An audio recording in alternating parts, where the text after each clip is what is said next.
Welcome to the Grow Renaissance podcast. Let's nourish the world.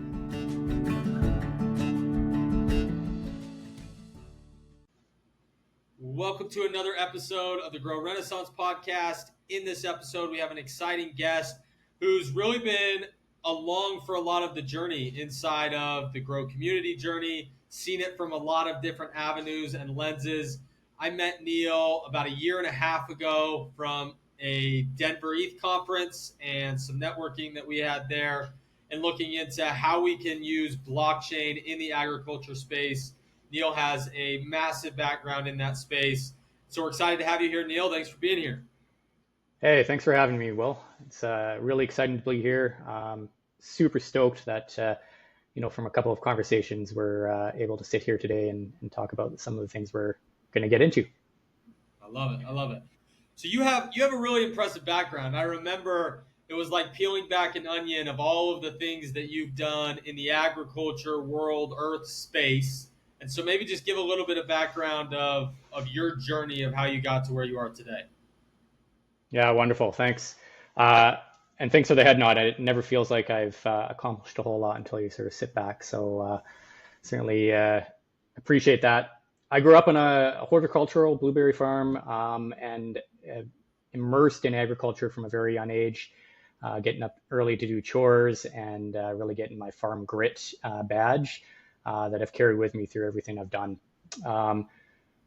So growing up on the west coast of BC, where we were growing blueberries, we had a very small supply chain. A lot of our supply chain got onto the trains to get down to market, and it really gave me a sense of agriculture at a smaller scale and yet very community focused. My mother had started the first farmers market garden and was really entrenched in the community that we were servicing. During the winters, of course, I got to ski and snowboard and do a little less farming.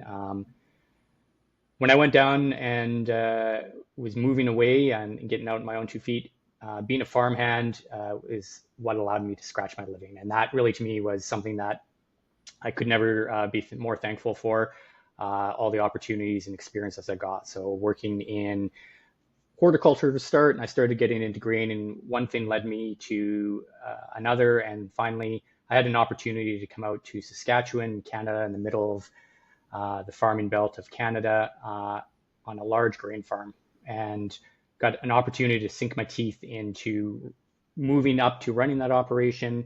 We were about a 12,000 acre operation when I took over. And so I got to see the whole process from the soil all the way through to going to terminal and getting the contracts in place, working with all the different machinery. But there was a piece that was always missing, and that piece was, how do we continue to improve that ecosystem? And so as we were knocking down trees to till more land, there was something in me that didn't feel quite right about what we were doing. We were burning lots of diesel, we were moving lots of rocks, but we weren't re-establishing any of that ecosystem we were pushing down to grow crop. We're also moving a lot of livestock off of our land to put more row cropping in. And again, that feeling that we need to do something different, we need to bring more animals back, we need more trees, was something that continued to gnaw away at me. I then subsequently got an opportunity to go work on a ranch in Alberta and move my way up there, learning the ranch operations, getting very integrated with animal stock unit, animal rotations, how to drive opportunities with flirts, integration of small ruminants, large ruminants.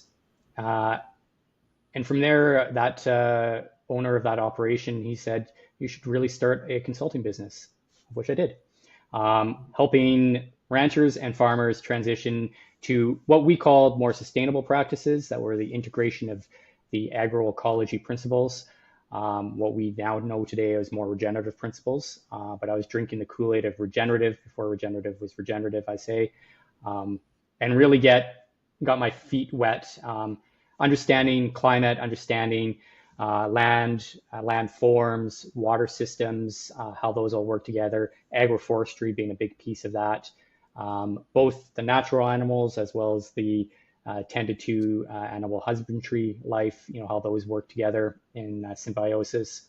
the microclimates that we can create within our systems. Uh, Actually, there's a fascinating study that just came out at the top of this year here that said for mental health, your environment should be 30% trees to help support mental health. And they're seeing major gains when people are around trees within their ecosystem, about 30% of their ecosystem. This is interesting because I was just having the thought in my mind as you talk to this. How does this relate? Like, how is this going to relate to what I'll call as the average human, which is not Mm-hmm. farming, not producing their own food? And just that fact, when you talk about why should anyone care? Obviously, if you're a producer, you're a farmer, and you're listening to this, you resonate with Leo and what he's saying. But what about, let's call it the 80% of everyone else? It's because everything is connected to us, from the food that we eat, the way it was grown, and even just that. It's kind of a sync thought and interesting because that's what was going through my mind as you were talking, and then that came through. Absolutely. The interconnectedness of everything is key, and it really plays a huge part in how I look at landscapes nowadays and the work that I'm doing, both on the digital side as well as the work that we're doing out in the ecosystem. That took me into getting involved in the carbon market space. So this area that was really helping. The vision was to help support the drive for more sustainability globally, creating some climate changes that we know to be needed in our environments. However, I got very disillusioned. I got very disillusioned by the lack of benefit heading back down to the farm gate. So ranchers, farmers, smallhold farmers, controlled environment agriculture. There's to this day, I would still stand behind. There's not enough flowing back down there for the reward or the incentivization to continue doing the right things. There's a lot of funding. There's a lot of white noise in what I call the messy middle in that carbon market space.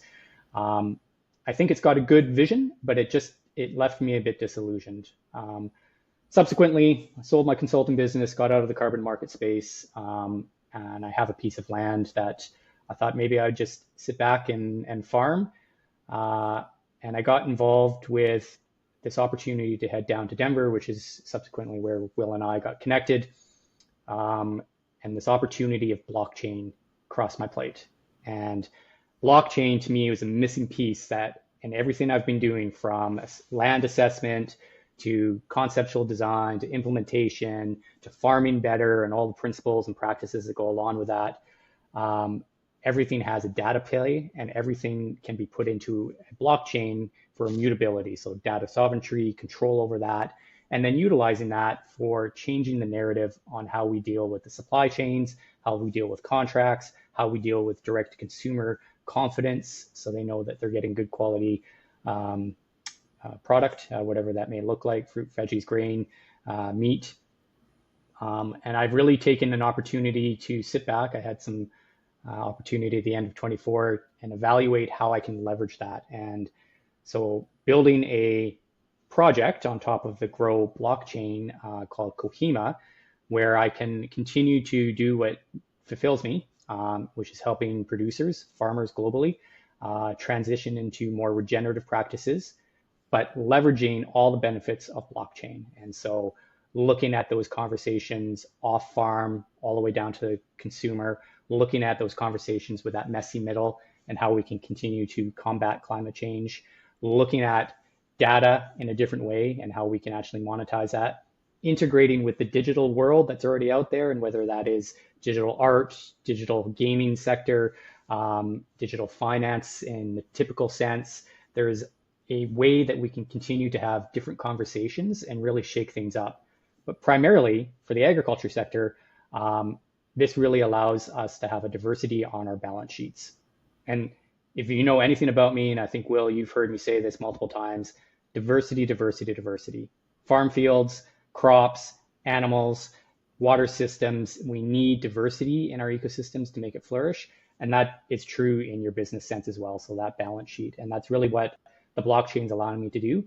And we're having a lot of fun continuing to move these opportunities forward with a couple of producers and a couple of projects I have on the go currently.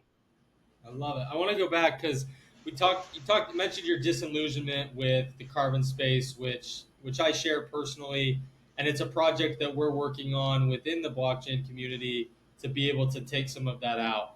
How do you see the connection of what you know we're doing, blockchain in general, to start fixing some of those problems? Yeah, that's wonderful. So one of the big things that I really had a problem with is how farmers, all inclusive, ranchers, croppers, need to tie up their land in these contracts to farm more regeneratively so they can sequester carbon or calculate emission avoidance, afforestation, potentially it's happening, biodiversity. Um, Typically, all of it comes with a contractual agreement to an intermediary who's taken a piece of the pie and a large piece of that for the systems they developed. And no knock to them. There's a lot of effort that's gone into those. But what it does is it limits the capabilities of those farmers, all inclusive, to continue or have the desire to continue to move forward. Because it's very easy to work with the system that we have built. When we start doing things differently, and that's more sustainably, it typically is a little more costly at the outgo. And the idea of bringing in the carbon credits and being rewarded for those good efforts is a great vision, but not enough of it's flowing back. And so what I can do now with Carbon project that's being built on the chain, with what Kohima is doing in setting up the systems on the farm field, is that we can bypass a lot of those fees. We can also give control of that data back to the farmer. What was the other piece? A lot of farmers move that data into the carbon market space, whatever that may look like, registries, intermediaries, project developers, and they lose control of that. That data gets resold, aggregated, moved for the benefit of what I call the messy middle, and it doesn't flow back to the farmer. And so now we can have the farmer that's having those conversations, it's creating smart contracts on the Grow blockchain that's saying, hey, if you want my data and if you want access to it, I want to be rewarded for it. It's incentivizing the farmer to continue with those good practices. And in fact, it's putting more back in the farmer's pocket so they can continue to enhance and stack and continue to level up the weights as they move forward in regenerating their environments. And that's everything from the soil data, animal data, biodiversity data on site, and everything in between. I love it. I think when you think about data a lot, you think about it particularly in a centralized manner. We think about the data that Google has or Facebook has, but this ag tech sector, the data, the mechanisms that are being used, the procedures that are being used on farms, I think is really in its infancy of how that's being leveraged at a global scale. And what you mentioned on keeping that in a sovereign way and allowing producers a mechanism to leverage it where they win, not where that messy middle wins. I think that's a really important piece of why blockchain and the principles behind what we're doing come into play. Absolutely. And I think the other piece there is to build upon what you were saying. We don't know where we're going to be going, but having a central spot where we know the data is immutable, it's not being altered or changed, is then going to start to open up what I call community knowledge building. So as chains start to operate around the world, as Grow continues to expand on a global basis as a blockchain, and more producers enter the Grow ecosystem, we can start to look at the data from Australia, from America, from Canada, from South America, from Europe, and start to see similarities in how we are continuing to improve our ecosystems. What's working, what isn't? What are we seeing are trends that are happening? And all of that can be done because the data is something that we trust, that has transparency, and we start to create different conversations. And to your point, potentially there's different monetization aspects out of that, but there's certainly different practice modalities or different ways that we can look at improving our ecosystems so that we continue to regenerate. And I really want to emphasize that right now we're in a regeneration era. Sustainability is the end goal. We need to sustain the regeneration that we're building. And right now we're in that regeneration era. And so we need data-driven decisions, but we need data that we can trust. That data starts by a good plan, by designing an ecosystem that starts incorporating some of these practices and methodologies. And then we need to ensure that that data goes somewhere that can't be altered and changed, good, bad, ugly, warts and all. It's there so we can really understand how we can pivot as Mother Nature continues to throw us new curveballs, and as we continue to regenerate our ecosystems as a whole. And the cherry on top of that is that we're going to get great food out of that. We're going to be healthier because of that. Nutritious product that's coming off the farm is going to make us healthier. It's going to make us think better. Our cognitive ability is going to be improved, and we're going to have less reliance on some of those other disruptive market spaces, healthcare included, because we have better information right at the farm gate. I want to hit on this because two things. One, I love community knowledge building. I wrote that down, CKB. That's going to be a new term that I use. Every decision we make should be based off of CKB. Is this a community knowledge based decision? And if it's not, we don't have enough data to actually make that decision. So I like that one as we continue to grow. But Amazing. Diving into the regenerative era, I think that's a really important thing for us to understand is where are we now? Because a lot of times we spend so much time in the past or so much time trying to jump to the future that we forget about doing the thing that matters today that gets us to the dream that we're all trying to build and looking forward to. Can you define that a little bit more? What is the era we're in? What does that mean right now? So we're just scratching the surface of regenerating our landscapes, and it's really starting at the soil. So we've had a lot of emphasis on building the soil. I still posit that everything starts and stops at the soil level, but there's a whole ecosystem, there's a whole world below our feet that we need to reinvigorate so that we can reestablish some of that topsoil that we've degraded around the world. It doesn't matter what bioregion we go to, what farming sector, from pushing earth to build infrastructure, from farming it, from deforestation, we are degrading our soils, which means we're killing them. They don't sustain life anymore. And there is life down there. In fact, there's a misconception in regenerative agriculture that there isn't enough nutrient cycling, that we have to add nutrients, so chemistry or some biologicals. That's not the case. The case is that the nutrients are out there. We got to figure out how to create that nutrient cycle balance. And so we need to help it along by changing the water systems that are there, by rotating crops, by adding more livestock or animals back onto the earth because they're done full of microbiology, gets to get imploded into the soils and starts to reinvigorate those nutrients that are being held, many centimeters down in the earth, and just start to push that cycle to happen more frequently and to come back to life. Where are we? We're in the infancy stage of regeneration. I think there's only about 20 to 25% of North America farmers are moving into regenerative state or actually practicing these practices. Like anything, there's a lot of white noise. There's a lot of things that people say, you can't do this. That farm grit comes out whenever you say you can't do that. It's almost hold my beer and watch this kind of scenario. And I think more farmers nowadays have that mentality. If you tell them you can't do this, they're going to figure out a way to do it. But I want to see them doing that in a way that is actually reestablishing ecosystem growth. We need to see more trees planted. We need to see smaller land sizes in terms of the monoculture that's out there. And monoculture isn't bad, but we need to see more diversity. There are a lot of thought leaders when it comes to regenerative that say once we balance the nutrient cycle and the carbon cycle and the water cycle, and those are very important cycles, that you don't need to have crop rotations. We do that to ward off pests and diseases. But when we actually reinvigorate the earth and we actually get the soil functioning in a healthy way, so functional soil health is the stage that I need to get to, we don't need to rotate our crops. We can just grow them year on year because we have healthy soils. We have the soils doing what they need. We're not depleting them with chemistry or synthetics. We're not adding biologicals because we think we need to increase yield. So I'm throwing a lot out there. There's a few pieces specifically from the farming mentality that we need to shift. Chasing the yield, we need to shift. We need to chase nutrition. The same in livestock. We need more land to graze.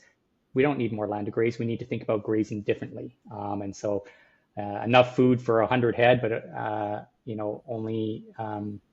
enough food for 80 head, but only 100 head in that paddock. We create competition. We think back to the bison, the black wave that was coming across North America. It actually breeds very healthy animals. It creates a momentum for all their saliva and the dung to be pushed into the ground. And you do that frequently, and you actually see a lot more vegetation growth, and because we're creating a stimulation of microbiology. So we have to think differently, just like when we leverage the blockchain, we're changing the narrative on how we're having conversations with contracts and financial and data and community learning. The one thing I know, and the one thing I love about agriculture, is it is a big community. And you could go anywhere, and if you're a farmer, you can talk similar experiences and similar dilemmas and similar factors. I want to bring that to the blockchain. I want to bring that community mindedness so we can really share and put to practice what we're talking about. But we need to flip the way we think about some of these methodologies that we're using on our farm. Even as going as far as compost. We think about that as more of a backyard, small hold, community garden in the middle of an urban center. That's great. They all, compost certainly works there, but it can work on large scale as well, or industrial farming. Integration of vermiculture, another great aspect that, we think about as more of a smaller scale operation. It doesn't scale big enough. These are some of the things that I hear on a regular basis, and it absolutely scales. We just have to think about it differently. And it starts with a good plan, just like the blockchain started with a good plan. And that plan needs to be dynamic, and we need to continue to learn what's happening in front of us, just like we do in the blockchain as it continues to expand. But a blockchain, just like any community, doesn't thrive without people coming on board. And, I think with Kohima, we have that ability to not only support you right at the soil level, no matter where you are, and we can even do urban farming. I mean, I've got opportunities to help support what that may look like as well. And from there, you can then have an entry point into the blockchain community, the Grow blockchain in particular, and take advantage of some of those other great projects that, Will, you're growing on that chain. I like it. I think about, sometimes when we look at stepping into a new era, it can get overwhelming really quickly. And we're turning a big ship in moving from the system that we've had to the new system in a lot of different ways. What keeps you excited that we're on the right track in this regenerative era to move it forward? And some things that sparked in me are, like, there's ways to do it in urban areas. I don't think we're going to go back to everyone has a homestead and we're all growing and killing our own food again. We have to feed the world in the way that the world lives today and where it's continuing. And the world's not going to go backwards. It's only going forward. So we have to go with it. But what keeps you optimistic that we're on the right path? It's a great question. I think the number one thing that keeps me optimistic is getting more people excited about agriculture. I think we've looked at agriculture like it's the low run on a ladder, and that, if you're a farmer, that's your plight and that's what you have to deal with. If you're a rancher, you might be a couple of runs up for whatever reason. You've got cattle and machinery that's a little bit different in the land size. I want more people to come back into farming. I want people to be excited, whether it's your half acre out the back of your acreage, if it's on your deck on your condominium building in downtown Toronto, Canada, or if it's on your your land that you own. You're currently a cropper or a rancher or an equestrian in the horse business. Every piece of land has a capability of growing food, and probably we didn't recognize that we can grow food just about anywhere. We have to think about it differently. We have to look at CEA, so controlled environment agriculture, as a blend with arable farming. It needs to happen. We need to think about the different data pieces that are going to help us make different decisions. And that is incorporation of some of the fun things that are coming down, fun and scary, AI. I think probably the second thing would be the technology sector is really creating that different narrative. And so as we saw farming equipment get larger and larger and larger and larger and larger to deal with the demand and the supply and the volume that had negative and positive, but negative effects on the soils, compaction, and burning diesel. We've had a lot of, now we're thinking about technology, smaller equipment sizes, just lots of them. So instead of one tractor, you may have a swarm of tractors that are working 24/7, which means we can actually create more food abundance in smaller bioregions that is grown and moved, and we're not having to ship bananas. So in Canada, the number one product in grocery stores, and I live in Canada, I've worked around the world, different bioregions, but the number one product that's purchased in grocery stores are bananas. We don't grow bananas in Canada. They're all being shipped from South America or abroad, somewhere that isn't in Canada. That's another narrative we have to change. Eat seasonally. And so we can grow an abundance of food, but we can eat it based on the seasonality of where we're located. And that's going to encourage our bodies to be healthier and work with what environments that we live in. In cold climate, today it's minus 16 Celsius in Canada. I don't need to be eating bananas. I need to be eating things that are going to nourish me and sustain me during the cold mechanisms. You're sitting in a Puerto Rico so that I could eat bananas all year round. There you go.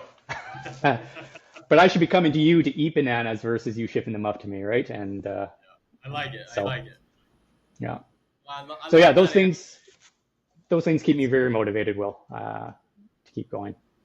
I like it a lot because I think sometimes it becomes very overwhelming, especially when we're in it every day, or when you look at the system, you're like, I have no idea what's going on.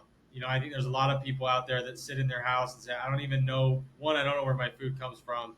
And if I had to try to replace it on my own, I would have no idea. And so it does come down to that education piece. And I think back to, we say often matching tradition with technology. And we're at a place with the technology of today, social media, the internet, our ability to be connected and be connected to education and ways in which the world is moving. Even if you're listening to this today, it's a testament of what we're talking about because especially if you've listened this far, you've educated yourself on what's happening in the world, which creates awareness around what can I start doing. So that's another question for you, Neil. As I'm listening to this, I think you've got a couple avatars that are listening. And maybe if you could speak to those avatars specifically, those people. One of those is a producer. You've got a farmer, a rancher, a producer. Then you've got the consumer side. The consumer side is, okay, I want to support the regenerative era. I want to help usher that in. I want to do it, and I want to be a part of the mission to nourish the world. So first, talk to those producers. What would you say to them? Wonderful.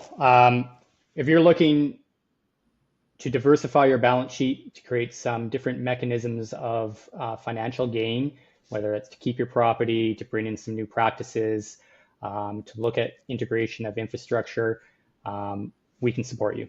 We've got the knowledge, we've got the capabilities, the plans, the blueprints to make sure that you can get there.